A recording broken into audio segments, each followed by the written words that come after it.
It was the biggest invasion in human history.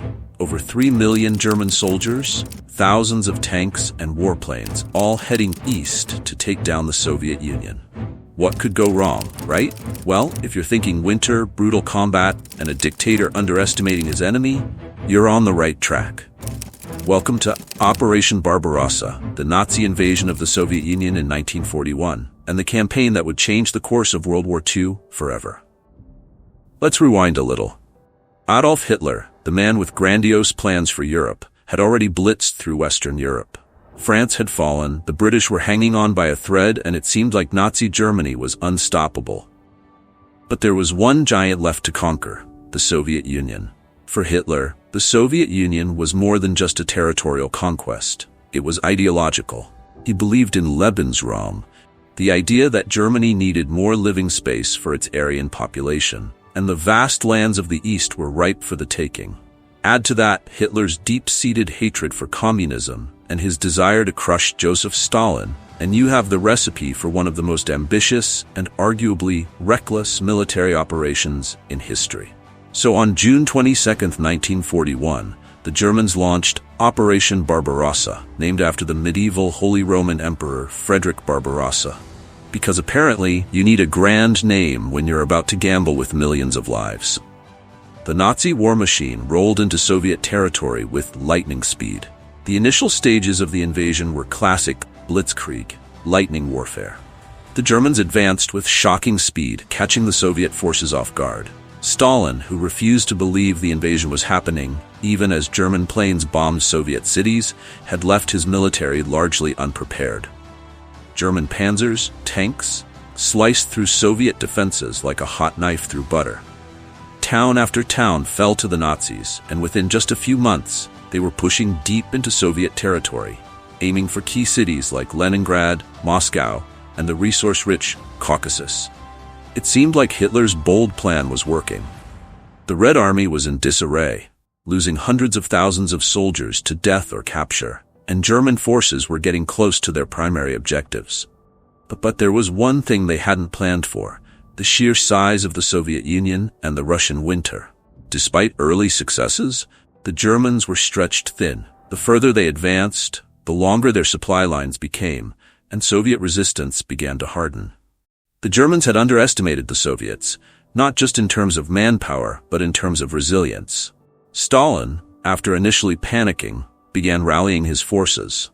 Factories were relocated to the east, out of the reach of German bombers, and the Soviet military began to reorganize.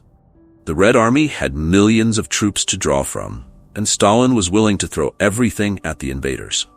Then came the brutal winter of 1941. The Germans, confident in a quick victory, hadn't planned for a long campaign, let alone a winter war. The temperature plummeted, and suddenly, the German advance ground to a halt. Tanks and trucks froze in the snow, soldiers suffered from frostbite, and without proper winter clothing, morale dropped. Meanwhile, the Soviets had been preparing for just such an eventuality.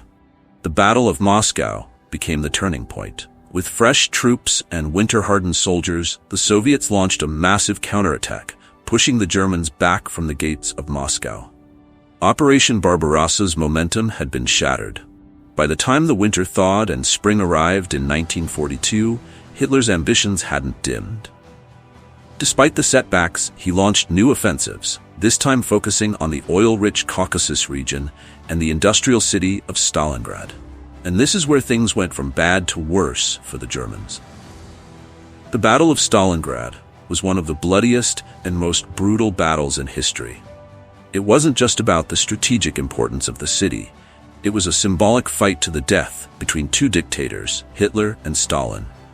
The Germans were bogged down in fierce urban warfare, with Soviet soldiers and civilians defending the city street by street, building by building.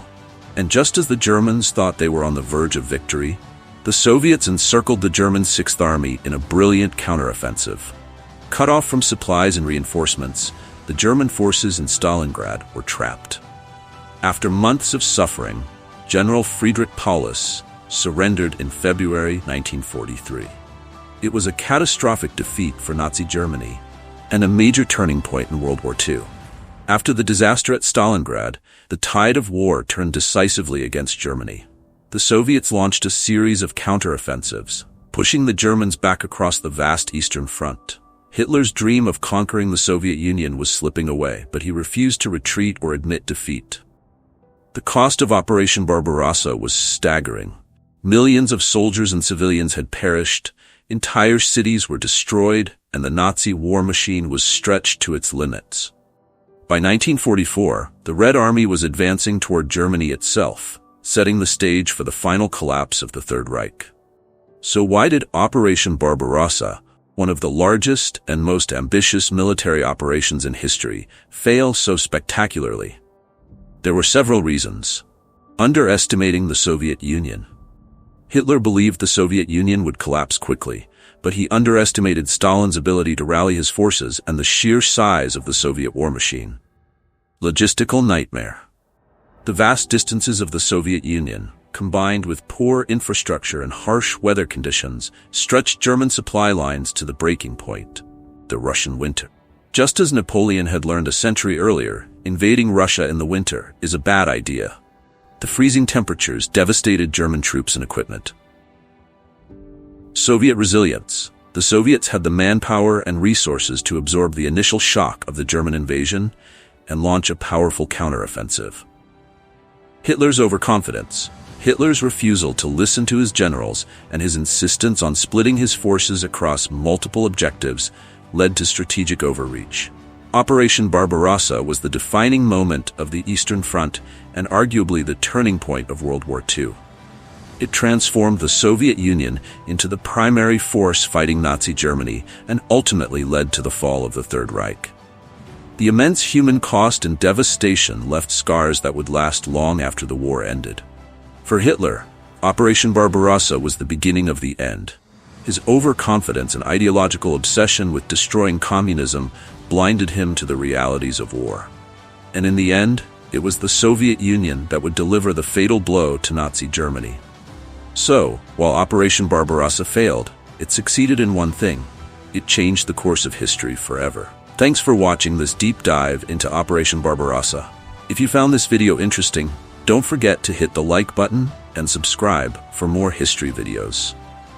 What do you think was Hitler's biggest mistake in Operation Barbarossa? Let us know in the comments below.